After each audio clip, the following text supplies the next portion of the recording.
জমি থেকে টমেটো নিয়ে এসেছি মাখা খাওয়ার জন্য।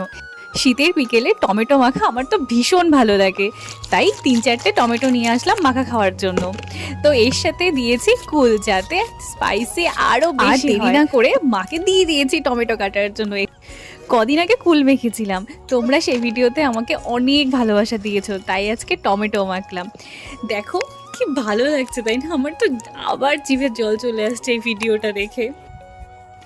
এই মাখাতে আমরা দিয়েছিলাম লবণ, একটু লঙ্কার গুঁড়ো আর সামান্য ধনেপাতা।